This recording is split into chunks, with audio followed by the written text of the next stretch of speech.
जय हिंद बच्चों। आज हम पढ़ेंगे क्लास 10वीं के हिस्ट्री का पार्ट 1, जो पाठ का नाम है यूरोप में राष्ट्रवाद।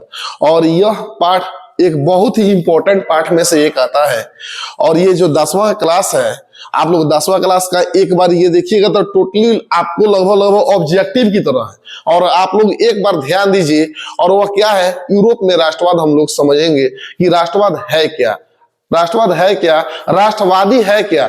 देखिए, जब कोई व्यक्ति निस्वार्थ भावना से अपने देश के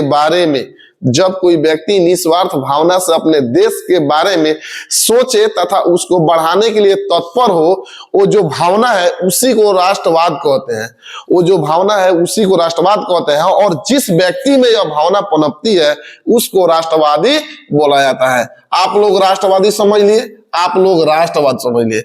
आते हैं कि उसके बाद में हम लोग थोड़ा चलते हैं, देखते हैं 200-300 साल पहले कि राजा महाराजा कुछ एक ऐसा अलग अंदाज हुआ करता था। जो राजा बहुत बेहतर कैटेगरी के हुआ करते थे, उस राजा को वह प्रजा पागलों की तरह प्यार करती थी। लेकिन जब कोई राजा निरंकुश होता था, जब कोई राजा अत्याचारी होता था, दुराचारी होता था, तो वह अपने प्रजा को गजब का सताता था। और इतना सताता था, ज्यादा से ज्यादा टैक्स दिलवाता था, बहुत ही, क्योंकि उस समय राजा ही सब कुछ होता था। जो राजा बोल दिया वही कानून है, जो लागू कर दिया वही नियम है। और इससे बहुत सारे प्रॉब्लम क्रिएट होते थे वहां की प्रजा को।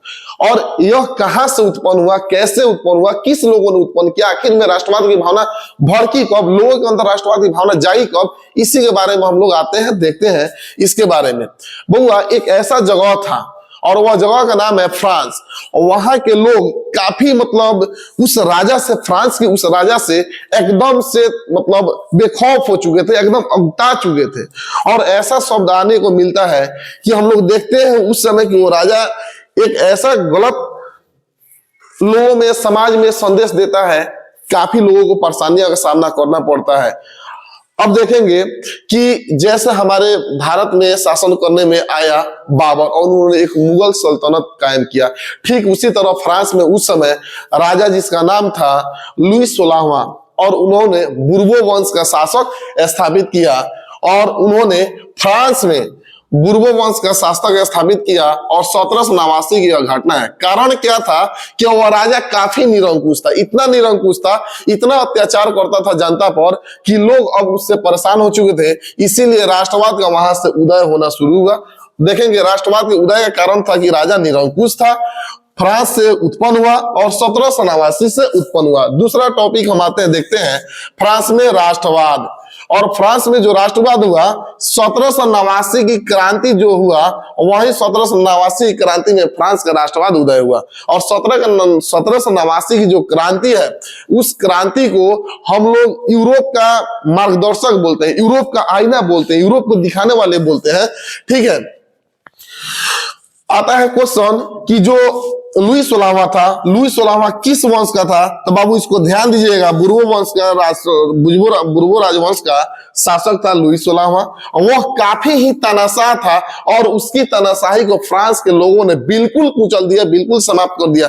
कैसे? इतना न ज्यादा वहां पर अत्याचार करता था, लोग उससे एकदम भड़क चुके थे, लोगों के अंदर राष्ट्रवाद की भावना जाग चुकी थी। आगे देखते हैं, अगला टॉपिक है क्रांति के समय किए गए कार्य।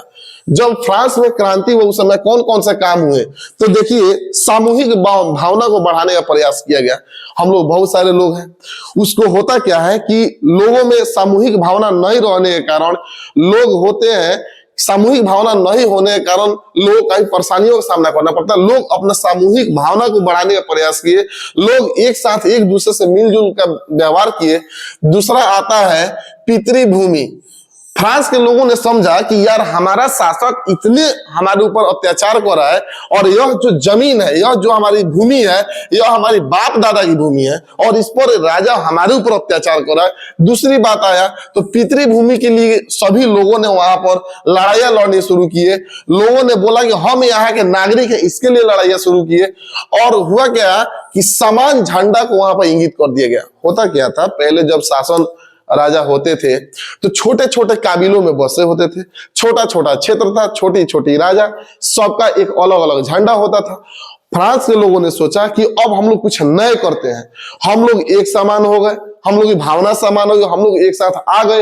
एक साथ आने के बाद में हम लोगों ने अपनी जमीन के लिए, देखिए पहले के वीडियो में हमने ये सारे पढ़ लिया, राष्ट्रवाद क्या है, राष्ट्रवादी क्या है, राष्ट्रवाद के उदय कारण फ्रांस, 1789 क्रांति, फ्रांस में राष्ट्रवाद, 1789 क्रांति के बारे में मैंने कल बताया था, बुर्बो राजवंश के बारे में। देखिए समान झंडा है क्या, जब फ्रांस में क्रांति चल रहा था उस समय राजा छोटे छोटे कबीलों में बंटे हुए थे और सभी राजा के एक अपना अलग अलग झंडा होता था, अलग अलग ध्वज होता था, और एक राजा के झंडा को दूसरे व्यक्ति सम्मान नहीं करते थे। और वही हुआ कि फ्रांस में अब सभी लोगों ने यह सोचा कि हम लोग क्यों ना एक समान झंडा बनाए, एक ऐसी झंडा बनाए और उस झंडा को सब पूरा फ्रांस हम लोग क्या करें कि उसको सम्मान दे, तब जाकर हमारा कुछ काम आगे बढ़ेगा और हम एक नागरिक होंगे। आता है क्रांति के बाद में किए गए कार्य क्या क्या हुए। जैसे बबुआ ये क्रांति हुआ, क्रांति में बहुत सारे सामने आया, पितृभूमि, समान झंडा, बहुत कुछ हम लोगों ने जैसे बढ़ाया। तो उसके बाद में क्रांति के बाद में हुआ क्या, तो सबसे पहले जब क्रांति हुआ तो समान झंडा के बारे में देखिए, तो वो हम लोगों ने राष्ट्रवाद के बारे में पढ़ा, राष्ट्रवादी कारण फ्रांस, 1789 क्रांति, बुर्बो राजवंश, राजशाही तानाशाही समाप्त, सामूहिक भावना को बढ़ाने के बारे में हमने पढ़ा, पितृभूमि के बारे में पढ़ा, नागरिक के बारे में पढ़ा। अब हम लोगों ने लास्ट पढ़ा समान झंडा। अब इसके बाद में कल फिर इसके बाद में नेक्स्ट वीडियो में हम लोग आगे देखेंगे। थैंक यू, धन्यवाद।